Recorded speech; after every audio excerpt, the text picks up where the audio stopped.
this. And I think the next thing that we're going to talk about is scrapbooking paper.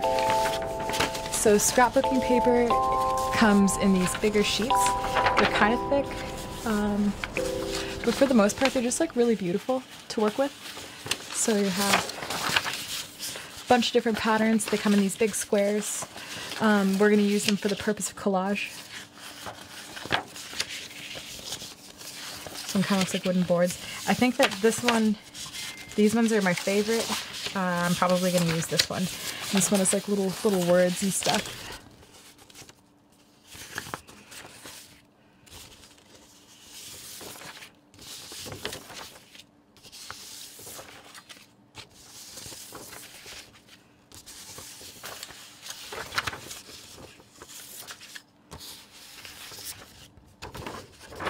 This one kind of looks rusty. I think I'm going to use this one though. And I think I'm going to collage this book. So I'm just going to take a quick peek at what that might look like.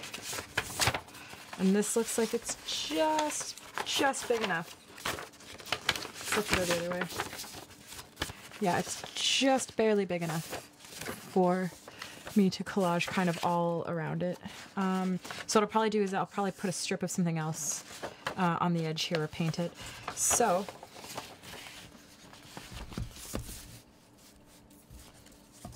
just gonna open this up here. Take my handy dandy pencil.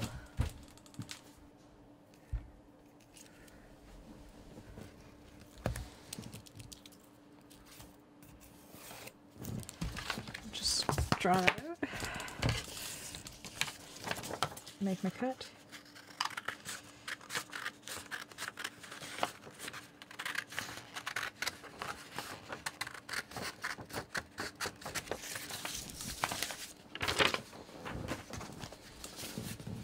And I think we're actually going to tape off the book this time, so we're going to use some painter's tape here.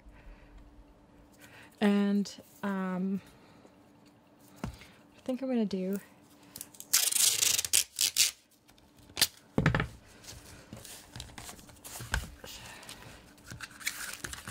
I'm gonna take this book and just kind of tape it off.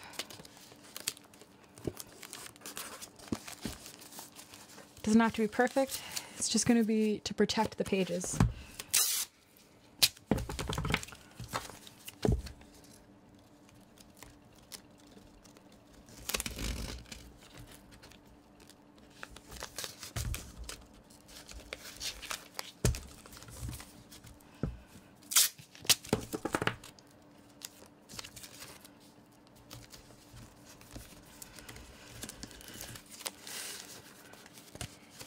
And this is just going to prevent glue from kind of getting onto the pages of the book.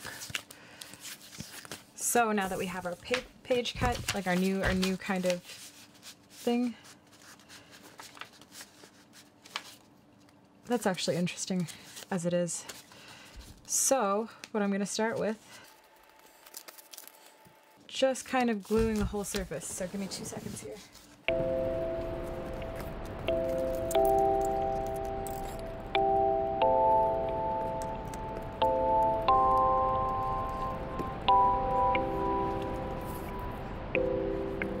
So what I'm going to do is I'm going to paint this whole surface.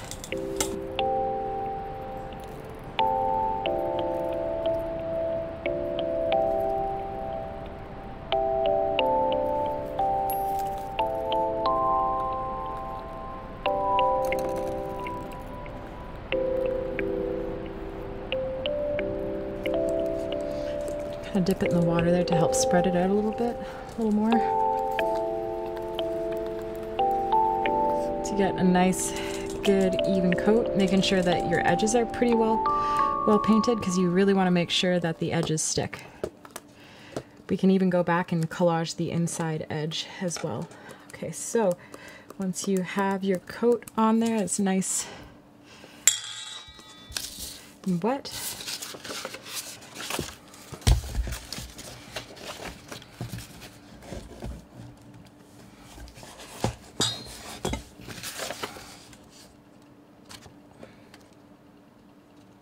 Gonna leave a little bit of a kind of edge here. And then we're gonna smooth it all down.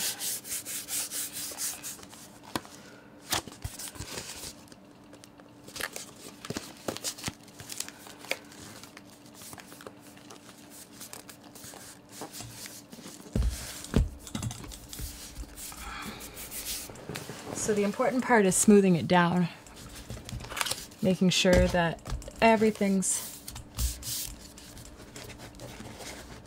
as close to where you wanted it as possible.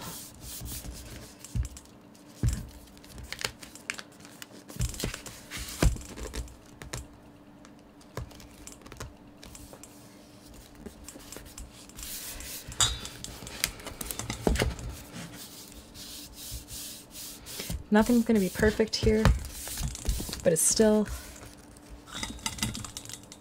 important to get it as close to perfect as possible. It's kind of smoothing everything down. And if you'll notice that I kind of let it go over the edges here at the back. We can totally fold these or trim them or do whatever it is that we want to do. Traditionally, you would cut it bigger for bookbinding and then like fold it over, but we just barely had enough to kind of do the outside, so I was fine with that, with leaving that as is. So now we're gonna let this sit and dry.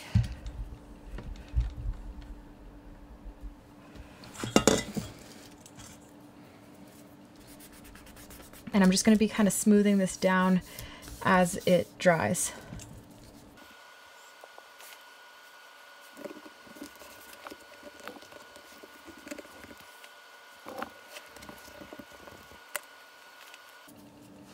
So while we wait for this to dry, this book is actually was a book that I just got, like a sketchbook from, you know, Michael's or something, and then I actually just glued exactly this type of scrapbook paper, but it had pineapple print on it because I thought it would be nice, and I even did the inside here with another color of a swirl.